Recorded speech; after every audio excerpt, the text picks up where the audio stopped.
Tic tac, Kmart Sport, eh oui!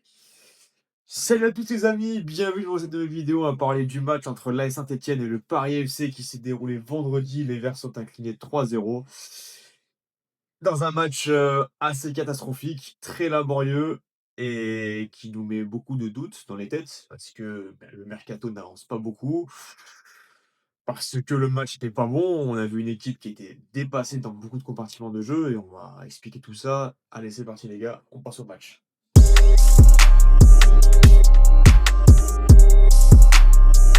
Eh oui les amis, nouvelle défaite après la défaite face aux Servette dans ce quatrième match de préparation.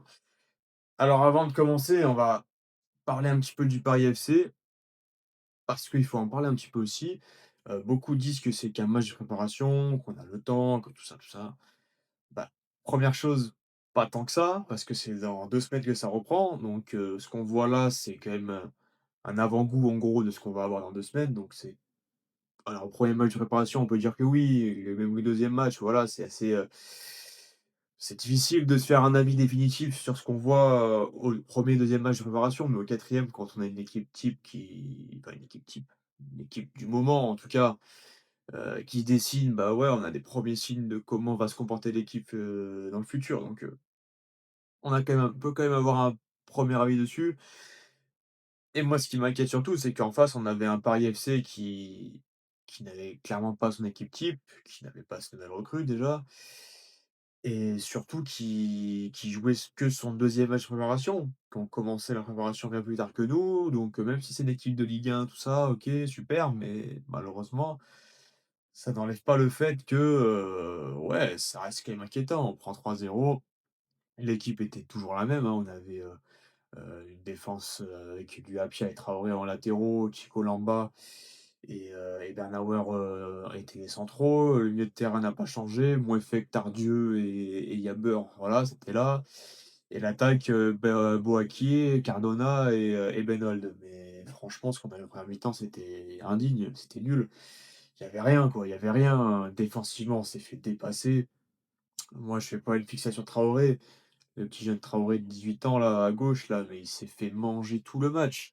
Il s'est fait manger tout le match, c'était catastrophique. Kebbal, il en faisait ce qu'il voulait, toute la défense globalement n'a pas été bonne, même Chico Lamba n'a pas fait un bon match. Même Bernauer, bon ça a été peut-être le moins mauvais, mais c'était pas terrible, voilà, c'était clairement pas terrible, pas de quoi se réjouir. Le milieu de terrain dépassé, beaucoup de fautes techniques, des passes à l'adversaire, franchement à tout va, c'était assez laborieux aussi.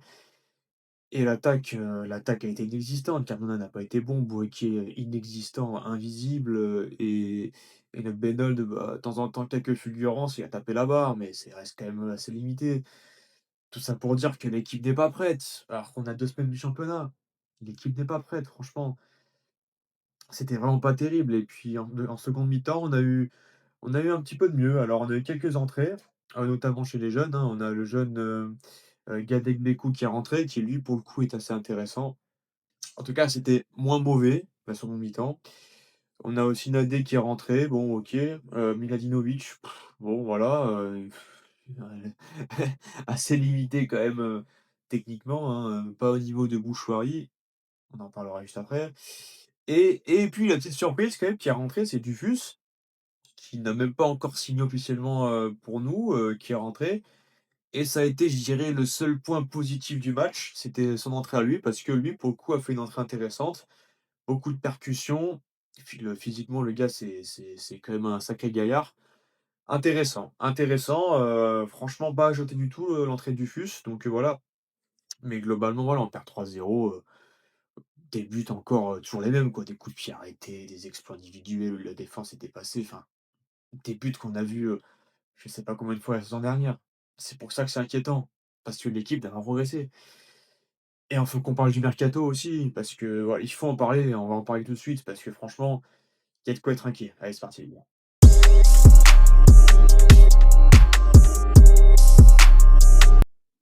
Eh oui, trop d'interrogations.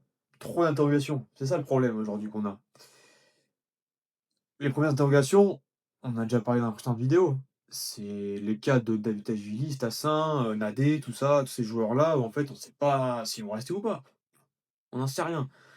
Aujourd'hui, Ouais, évidemment que si on les garde, ça change tout. Ça change tout si on les garde parce que tu as des joueurs comme ça en Ligue 2, ouais, bah, ouais, c'est nickel, quoi.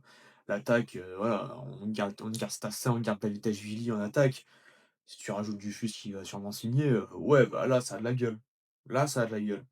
Mais s'ils partent, mais on est en place par qui? Tu veux mettre Boaké titulaire en pointe? Ah non. Si, Dufus, je sais pas, on sait pas vraiment ce qu'il vaut, en fait. On a vu une entrée intéressante, vendredi, mais là, il a joué au début du match avec Boaké en pointe. C'est pas possible de jouer avec Boaké en pointe, toute la saison en Ligue 2. C'est pas possible, on monte pas avec ça. C'est pas possible. Au milieu de terrain, Bouchoirie est en partance apparemment, OK, mais il faut le remplacer. Parce que notre milieu de terrain, il tient sur le bah, il tient sur le terrain, en fait. Parce que sur le banc de touche, on a que des jeunes et pour monter en Ligue 1, il faut pas que des jeunes, il faut aussi des joueurs d'expérience en Ligue 2, il faut un petit banc, il faut un groupe quand même assez solide. Là, on n'a pas de banc. Déjà que l'équipe titulaire, c'est pas terrible. En plus, on n'a pas de banc. Miladinovic, j'ai rien contre lui, mais ce gars-là, il a pas le niveau, quoi. On l'a vu sur tous les matchs de préparation, il est pas bon. Peut-être qu'il nous surprendra, c'est tout ce que je lui souhaite en tout cas, mais il est pas bon, quoi. À un moment donné, il est pas bon du tout, ça va pas, quoi. Il a pas le niveau de Bouchoirie. Bouchoirie devrait partir normalement, il va partir sûrement. Ah, il a 1 an de son contrat, oui, OK. Très bien, il faut le vendre, mais il faut le remplacer aussi. Mais le plus gros chantier, c'est en défense, c'est latéraux. On n'a pas de latéraux. Denis Appiah, on n'a que Denis Appiah à droite. Peut-être que Paul Joly va venir, j'espère. En tout cas, il faudrait qu'il vienne parce que là, franchement, latéraux, ça va pas. Appiah, il a plus le niveau, il est dépassé tout le temps. Et le jeune Traoré à gauche, c'est pas possible, quoi. Il est trop frêle, il est trop fragile, c'est trop jeune, c'est trop frais. Ça marchera pas cette année. Peut-être que ça marchera dans 2 3 ans, mais cette année, ça marchera pas, c'est sûr. Il faut qu'on recrute à ce niveau-là aussi. Donc on a trop d'interrogations. On sait pas trop où on va. C'est pas terrible, voilà. C'est pas terrible et ce qui commence aussi à m'inquiéter aussi, en dehors du mercato, c'est le cas d'Arnold. Alors Arnold, ça fait quand même quelques matchs où j'ai des doutes concernant sa personne.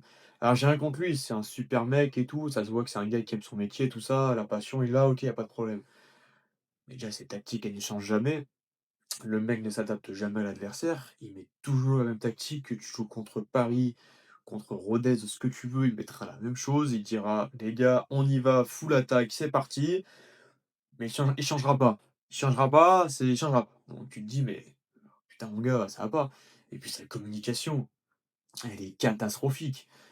Il a dit pour le match contre Paris: «Ah mais j'espère que machin, tout ça. Ah non, mais j'espère que on sera prêt et tout». Tu quoi? Mais fais en sorte qu'on soit prêt en fait. Fais en sorte qu'on soit prêt. C'est bien beau d'espérer, mais il va falloir peut-être t'activer aussi toi mon gars. Parce que là, ça ne marche pas du tout. «Ah j'espère que machin, non mais voilà, ça va pas du tout, on n'y est pas». Ah ouais, bah ouais, on l'a vu ça qu'on n'y était pas. C'est toi qui voulais faire jouer les jeunes, hein, c'est toi qui voulais un effectif réduit, hein. Résultat des courses, on a un effectif réduit. Alors je dis pas que c'est le seul responsable, mais voilà. Donc ça m'inquiète beaucoup. C'est vrai que jusque-là, j'étais assez confiant et tout ça, et la seule chose à laquelle on peut se raccrocher, c'est qu'on l'a vu avec l'arrivée de Chico Lamba, il peut y avoir des arrivées qui arrivent d'un seul coup de nulle part et qui soient prometteuses. Chico Lamba, personne ne l'a vu venir. Donc c'est ce qui peut un petit peu nous permettre d'y croire, mais franchement, c'est quand même difficile et on est tous inquiets. Les gars, c'est tout pour aujourd'hui. Je sais pas si je pourrais voir le match de ce week-end, mais en tout cas, si je le vois, bah, je vous ferai un petit débrief. Si c'est pas le cas, bah, dans tous les cas, on se retrouvera pour le match face à Laval dans 2 semaines et puis en espérant qu'on ait des arrivées.